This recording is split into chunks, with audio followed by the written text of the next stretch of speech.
আমাদের মধ্যে অনেক মানুষ আছে রমজানে তারাবির নামাজ 20 রাকাত পড়ে, এসে আবার বাড়িতে তাহাজ্জুদ পড়ে, তাহাজ্জুদ তারাবি 20 রাকাত পড়ে, কিন্তু এত স্পিডে পড়ে, 5G গতিতে পড়ে, 10 মিনিটে 20 রাকাত নামাজ শেষ। এটা হচ্ছে বেশি আমল। আরেকজন মনে করেন 2 রাকাত পড়ছে, 4 রাকাত পড়ছে, কিন্তু সেটা ধীরে সুস্থে কোয়ালিটি সম্পন্ন, মান সম্পন্ন 2 রাকাত বা 4 রাকাত নামাজ পড়েছে। এক লোক তাড়াহুড়ো করে 20 রাকাত পড়েছে, আর এক লোক ধীরে সুস্থে নিয়ম অনুসরণ করে 4 রাকাত পড়েছে। ওর হলো 20 রাকাত, এর হলো 4 রাকাত। ওরটা হইলো বেশি আমল আর এরটা হইলো ভালো আমল। শুন দেখি, ভূমিকা ছাড়াই আজকের আলোচনা আমরা শুনে যাব ভালো আমল কাকে বলে, কোন কোন বৈশিষ্ট্য থাকলে ওই আমলটাকে ভালো আমল বলা যাবে। এই বৈশিষ্ট্যগুলো আমরা শুনবো, শুধু শুনবই না, আগামী দিন থেকে যে আমলগুলো করব ওই আমলগুলি আমরা ভালো আমল করার চেষ্টা করব, বলেন ইনশাআল্লাহ। আল্লাহ বলেন, আমি তোমাদের মৃত্যু আর জীবন সৃষ্টি করলাম এই কারণেই, যাতে করে আমি আল্লাহ তাআলা তোমাদের মধ্য থেকে পরীক্ষা নিতে পারি কারা কারা ভালো আমল করতে পারে। তাহলে এবার ভালো আমল কাকে বলে আসেন। একটা আমলকে ভালো আমল বলার জন্য ওই আমলের মধ্যে গুণ থাকতে হয় 4টা। জোরে বলেন তো কয়টা? 1 নাম্বার বৈশিষ্ট্যের নাম হলো ইলম। জোরে বলেন তো কি? ইলম মানে হলো জ্ঞান। আপনি নামাজ পড়বেন, নামাজ পড়ার আগে নামাজের ব্যাপারে আপনাকে পড়াশোনা করতে হবে, নামাজ সম্পর্কে আপনার জ্ঞান থাকতে হবে। নামাজের ভিতরে আরকান আহকাম 14টা বা 13টা ফরজ, এর মধ্যে আপনি যদি না জানেন কখন যে আপনার ফরজ ছুটে যাবে, যার কারণে ফরজ ছুটে যাবার কারণে আপনার নামাজ হবে না, অথচ আপনি কিন্তু বুঝতেই পারবেন না। তাহলে নামাজ পড়ার আগে নামাজের নিয়ম জানতে হবে, রোজা রাখার আগে রোজার নিয়ম জানতে হবে, নিয়ম জানতে হবে। হজ করার আগে হজের নিয়মগুলো জানতে হবে। নামাজের যদি নিয়ম না জানেন, রোজার যদি নিয়ম না জানেন, হজের যদি নিয়ম না জানেন, তাহলে কখন যেন আমলটা ভুল হয়ে যাবে। ভুল হবার কারণে ওই আমলটা আল্লাহ দরবারে কবুল হবে না, অথচ আমলকারী ব্যক্তি নিজেও জানে না। এই জন্য দেখা যায় 50 বছর থেকে 5 ওয়াক্ত নামাজ পড়ে, কপালে দাগ, হাঁটুতে দাগ, গিরায় দাগ, এমনও নামাজি পাওয়া যায় নামাজও পড়ে আবার মাঝে মাঝে বিড়িও টানে। আছে? খৈনি খায়। হ্যাঁ, আল্লাহ বলছেন ইন্নাস সালাতা তানহা আনিল ফাহশাই ওয়াল মুনকার। আল্লাহ বলেন নিশ্চয়ই নামাজ মানুষকে যাবতীয় পাপাচারকৃত কর্ম থেকে বিরত রাখে। আল্লাহ পাক বলছেন নিশ্চয়ই। আসলে ব্যক্তি নামাজও পড়ে সুদও খায়, নামাজও পড়ে ঘুষও খায়, নামাজও পড়ে অন্যের আইল টালে, নামাজও পড়ে চুগলখড়ি করে, গীবত করে, মিথ্যা কথা বলে, মানুষের সঙ্গে প্রতারণা করে। এমন নামাজিওয়ালা মানুষ জোরে বলেন তো আমাদের সমাজে আছে না নাই? এর কারণটা হলো ও যে নামাজ পড়েছে, নামাজ আসলে ওর আদায় হয় নাই, ও বুঝতে পারে না। তাহলে ভালো আমলের কয় গুণ? জোরে বলেন। 1 নাম্বার গুণের নাম ইলম। বলেন 1 নাম্বার গুণের নাম ইলম। এত দামি, ইলমের এত দাম। আল্লাহ রাব্বুল আলামিন কোরআনুল কারীমের সূরাতুল মুজাদালার 11 নাম্বার আয়াতে আল্লাহ বলেন ইয়ারফাউল্লাহুল লাযীনা আমানু মিনকুম ওয়াল্লাযীনা উতুল ইলমা দারাজাত। আল্লাহ বলেন তোমাদের মধ্য থেকে আমি আল্লাহ যাদেরকে কিতাব দিয়েছি আর যাদেরকে জ্ঞান দান করেছি, আমি আল্লাহ তাদের মর্যাদা বাড়ায়া দিয়েছি। বলেন সুবহানাল্লাহ। ইলম এত দামি, হাদিস শরীফে এসেছে আলেম ব্যক্তি যদি ঘুমায়, ইলম যে ব্যক্তি অর্জন করেছে, আলেম ব্যক্তি যদি ঘুমায়, আর আবেদ ব্যক্তি অর্থাৎ সাধারণ ব্যক্তি যদি তাহাজ্জুদের নামাজ পড়ে, তাহলে তাহাজ্জুদের আবেদ ব্যক্তি তাহাজ্জুদ পড়বে, আর সাধারণ আবেদ ব্যক্তি তাহাজ্জুদ পড়বে, আলেম ব্যক্তি ঘুমায়া যাবে। বিশ্ব নবীজি বলেন তাহাজ্জুদ আদায়কারীর চেয়ে উত্তম ব্যক্তি হলো আলেম ব্যক্তি। বলেন সুবহানাল্লাহ। বিশ্ব নবীজি আবার বলেন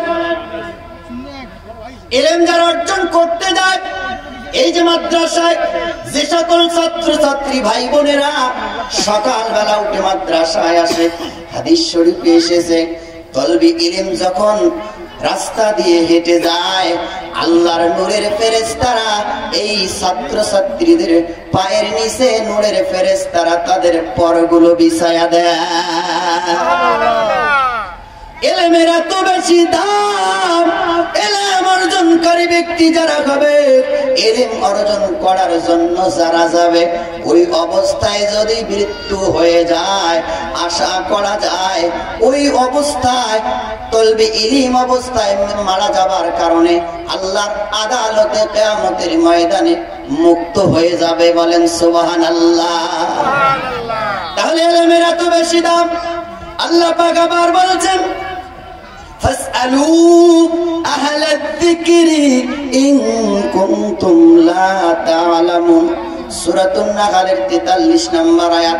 আল্লাহ বলেন যদি না জেনে থাকো, তাহলে যারা জানে তার মানে আলেমেরা, আলেমদের কাছ থেকে জেনে নাও। জেনে নেওয়াটা হলো ফরজ। আমরা তো আলেমের কাছ থেকে জানতে চাই না, বরং এমন মানুষ আছে আলেম দেখিলে ওর চান্দি গরম হয়ে যায়। আলেম দেখিলেই ও যদি 2-4টা তেরা বাঁকা কথা না বলে, ইনসেল মূলক কথা যদি না বলে, ওর যেন পেটের ভাত হজমই হয় না। কি বলেন? মাঝে মাঝে আমাদেরকে বলে কাপড়ের দাম নাকি আমরা বাড়াইছি, জুব্বা পরি এই জন্য। কত রকমের ইনসেল করে। আলেম যদি রাস্তা দিয়ে জোরে যায়, বলো এই দেখো দাওয়াত পাইছে, আছে না নাই? আবার যদি একটু ধীরে ধীরে যায়, কয় পড়ার বাড়ি এমন খাবার খাইছে হাঁটতেই পারে না। এমন লোক জোরে বলেন তো আছে না? না, খবরদার টিটকারি করা যাবে না। আল্লাহর নবী বলেন আল উলামা ওয়ারাসাতুল আম্বিয়া, আলেমগণ হলো আমি নবীর বংশধর। সুবহানাল্লাহ। সুবহানাল্লাহ। আপনার যে সন্তানেরা আছে আলেম বানান, মাদ্রাসায় পড়ান। মাদ্রাসায় পড়ালে পরে আপনার সন্তানটা যদি আপনার মৃত্যুর পরে আপনার জানাজার নামাজটা আদায় করাতে পারে, মন থেকে দোয়া করবে আল্লাহর কাছে, ওই দোয়া আল্লাহর দরবারে কবুল হয়ে যাবে। তাহলে ভালো আমলের জোরে বলেন তো কয় গুণ? 1 নম্বর গুণের নাম হলো ইলম। ইলম যিনি শিক্ষা দেন তিনি হলেন উস্তাদ। আমরা ইলম যারা শিক্ষা দেয় ওদের কদর, ওদের মর্যাদা আমরা দেই না।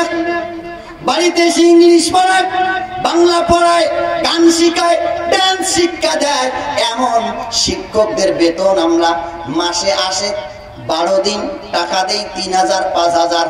আর হুজুর এসে বাড়িতে কোরআনের শিক্ষা দিয়ে যায়, কোরআন পড়ায়া যায়, মাস শেষে টাকা দেয় 200 আর 300।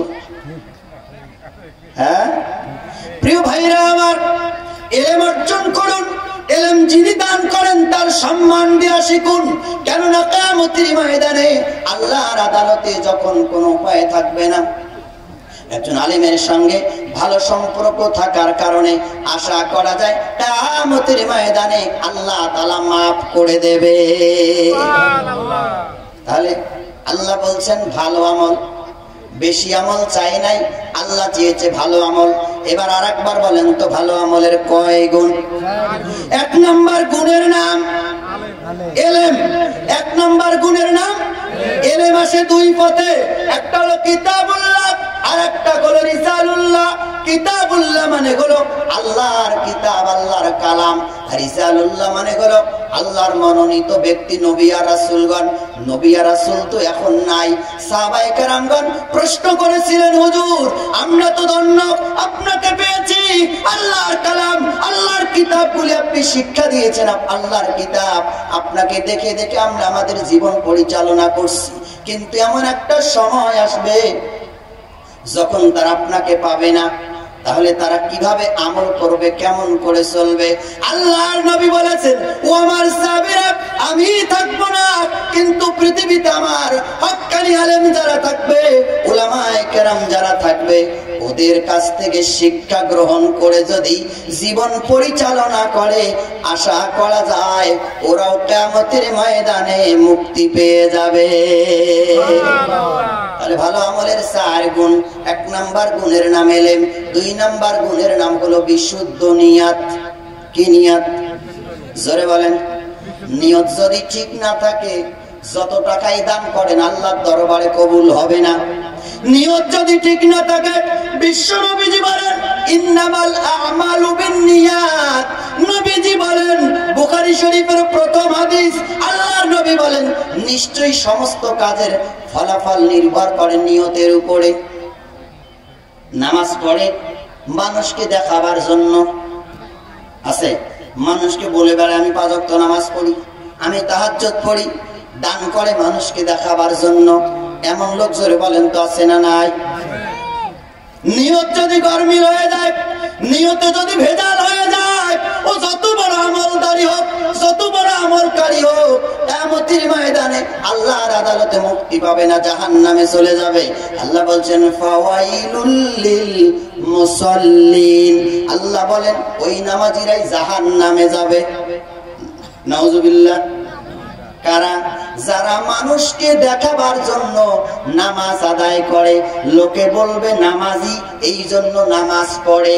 লোকে বলবে নামাজি লোক ভোটে দাঁড়াইছে, ভোটটা তাকেই দাও। ভোট আসলেই নেতারা দাঁড়ায়া বলে আমি নামাজ পড়ি, তার মানে উদ্দেশ্য হলো ভোট পাওয়া। এইরকম ভাবে যারা বলবে, এই নিয়তে যারা আমল করবে, কিয়ামতের ময়দানে এই যে নিয়ত বিশুদ্ধ না হওয়ার কারণে যেই আমলেই করবে, এই আমল তাকে জাহান্নামে নিয়ে যাবে। এবার আসেন দেখি, নিয়তের সম্পর্ক ঠোঁটের সাথে নয়, মনের সাথে। নিয়তের সম্পর্কটা হলো মনের সাথে, ঠোঁটের সাথে নয়। আমরা মসজিদে যাই নামাজের জন্য, ওই যে মসজিদে গিয়া, মসজিদে যাওয়ার পরে ইমাম সাহেব নামাজ শুরু করে দিয়েছে, ওখানে যাবার পরে এবার আমরা সাইডে দাঁড়ায়া অথবা নামাজের মুসাল্লায় দাঁড়ায়া এবার আমরা নিয়ত করি, নয়তো আনুসালিয়া লিল্লাহি তাআলা রাকাতাই সালাতে বলতে বলতে ইমামের রুকু শেষ। নিয়তের সম্পর্ক ঠোঁটের সাথে নয়, নিয়তের সম্পর্ক মনের সাথে। আপনি বাড়ির থেকে বের হয়েছেন মাগরিবের নামাজের উদ্দেশ্যে, এটার নাম হলো নিয়ত। নিয়ত হয়ে গিয়েছে, এবার যাবেন আল্লাহু আকবার বলে শুরু করবেন, শেষ করবেন, আমল হয়ে যাবে। আর অতিরিক্ত আলাদা ভাবে কোনো কিছুর প্রয়োজন বা অত্যাবশ্যক নয়। নিয়তের সম্পর্ক ঠোঁটের সাথে না মনের সাথে? বলেন।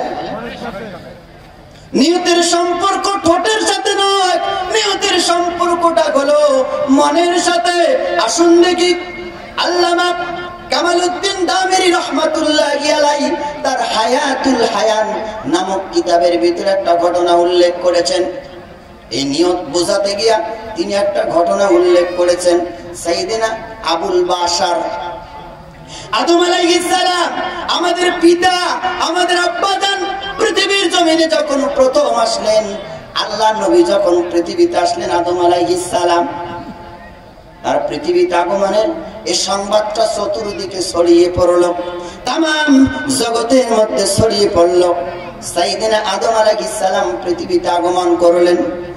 আদম আলাইহিস সালামের আগমনের সংবাদ শুনে বন থেকে এক শ্রেণীর হরিণেরা আদম আলাইহিস সালামের দেখা করার জন্য দৌড়াইয়া গেল। আদম আলাইহিস সালামের সঙ্গে দেখা হলো, কথা হলো, মত বিনিময় যা হবার হয়ে গেল। আদম আলাইহিস সালাম পৃথিবীতে এসেছিলেন জান্নাতি ডুমুর গাছের পাতা পরিহিত অবস্থায়। কি পরিহিত অবস্থায় বলেন তো?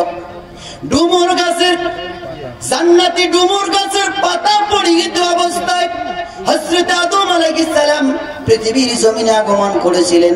হরিণদের সঙ্গে যখন কথা শেষ হয়ে গেল, আলাপ আলোচনা যখন শেষ হয়ে গেল, এবার আদম আলাইহিস সালাম তার গায়ের থেকে জান্নাতি ডুমুর গাছের কয়েকটা পাতা তাদেরকে খেতে দিলেন হাদিয়া। কি দিলেন? এই হরিণেরা আদম আলাইহিস সালামের দেয়া জান্নাতি ডুমুর গাছের পাতা খাবার পরে এই পাতা যারা যারা খাইল, ওই হরিণদের চেহারার সৌন্দর্য বেড়ে গেল, ওই হরিণীদের গোস্তের স্বাদ বেড়ে গেল। আবার ওই পাতা যারা যারা খাইল, ওই হরিণীদের নাভির ভিতরে কস্তুরী তৈরি হয়ে গেল। বলেন সুবহানাল্লাহ। এই পাতা খাবার পরে হরিণীরা যখন জঙ্গলে ছুটে গেল, সেই দিক দিয়ে হরিণীরা যাচ্ছে, সেই দিকে যায়, এদের গায়ের থেকে একটা সুন্দর সুঘ্রাণ শুরু হয়ে গেল। অন্যান্য হরিণরা তো উড়ে আসলো। ও হরিণী ভাইরা, কি ব্যাপার? তোমরা কোথায় গিয়েছিলে? কোন জায়গা থেকে এসেছিলে? কোন জায়গায় গিয়ে তোমরা এসেছো? যার কারণে তোমরা যখন থেকে জঙ্গলের ভিতরে প্রবেশ করেছো, তখন থেকে তোমাদের গা থেকে আমরা একটা সুন্দর সুঘ্রাণ পাচ্ছি। সুবহানাল্লাহ বলেন। একটু মনোযোগ দেন, কানটা খোলা রেখে মনোযোগ দিয়ে শোনেন। এবার হরিণীরা জিজ্ঞাসা করলো, কোথা থেকে আসলে তোমাদের গায়ের থেকে ঘ্রাণ বের হচ্ছে? এর কারণটা কি? হরিণীরা বলল, আমরা গিয়েছিলাম আবুল বাশার আদম আলাইহিস সালামের সঙ্গে দেখা করার জন্য। ওনার সঙ্গে দেখা করার পর হাদিয়া দিয়েছিল জান্নাতি ডুমুর গাছের পাতা। ওই জান্নাতি ডুমুর গাছের পাতা খাবার কারণে আল্লাহ তাআলা আমাদেরকে বরকত দিয়েছেন তিনটা। কয়টা?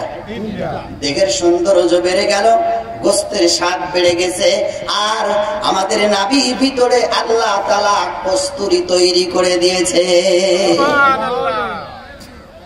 এবার হরিণীরা শোনার পরে দ্বিতীয় দলের হরিণীরা তারাও দৌড়ে গেল। আদম আলাইহিস সালামের দেখা হলো, কথা হলো, পাতা দিলেন হাদিয়া খাবার জন্য। এই পাতা হাদিয়া খেতে, পাতা দিল হাদিয়া খাবার জন্য। এই হরিণীরাও পাতা খাইলো। পাতা খেয়ে তারা জঙ্গলের ভিতরে আসলো।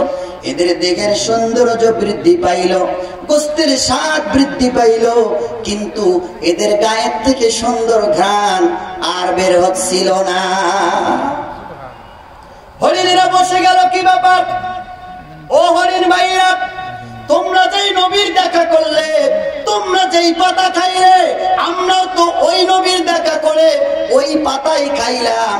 তোমাদের গায়ের থেকে ঘ্রাণ বের হচ্ছে, আমাদের গায়ের থেকে ঘ্রাণ বের হচ্ছে না, এর কারণটা কি? দুই দলে বসে গেল, চিন্তা করতেছে কি ব্যাপার, কি ব্যাপার। ওরাই চিন্তা করতে করতে উত্তর ওরা পেয়ে গেল।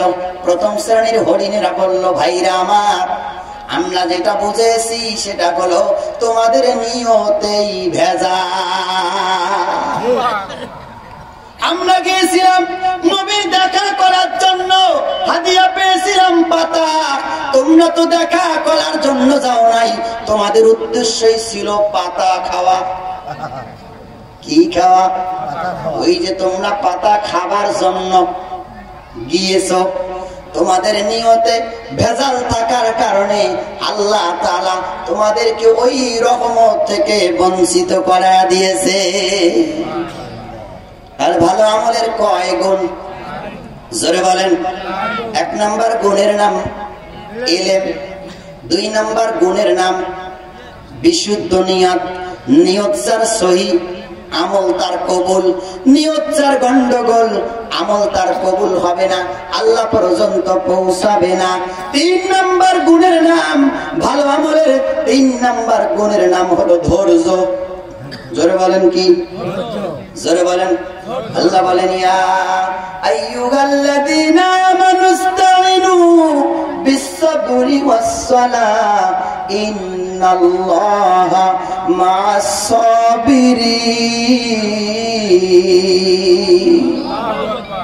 আল্লাহ পাক বলেন, হে ঈমানদারেরা, তোমরা নামাজের মাধ্যমে, ধৈর্য আর নামাজের মাধ্যমে আমার কাছে সাহায্য প্রার্থনা করো। ইন্নাল্লাহা মা'আস সাবিরিন, নিশ্চয়ই আমি আল্লাহ তাআলা ধৈর্যশীলদের সাথে আছি। সুবহানাল্লাহ বলেন। সুবহানাল্লাহ। আল্লাহ অন্য কারো সাথে নাই, আল্লাহ বলছে আমি ধৈর্যশীলদের সাথেই আছি। ধৈর্যের বড় গুণ, কিয়ামতের ময়দানে আল্লাহ তাবারাকা ওয়া তাআলা ডাক দিয়ে বলবে, ও ধৈর্যশীলেরা তোমরা কোথায়? আসো আমি আল্লাহর কাছে। পৃথিবীতে হাজারো অপরাধ, হাজারো মামলা হয়েছিল, হামলা হয়েছিল, জেল খেটেছিলে, জুলুম করেছিল, তারপরেও ইসলামী আন্দোলন থেকে এক পা সরে যাও নাই, আমার দিন থেকে সরে যাও নাই। হাজারো বিপদের মধ্যেও আমি আল্লাহর প্রতি ধৈর্যশীল হয়ে, ধৈর্য ধারণ করে পৃথিবীর জীবন পরিচালনা করেছিলে। অতএব আসো, পৃথিবীতে যারা ধৈর্য ধারণ করেছিলে, আসো আজ বিনা হিসাবে আমি আল্লাহর জান্নাতে চলে যাই।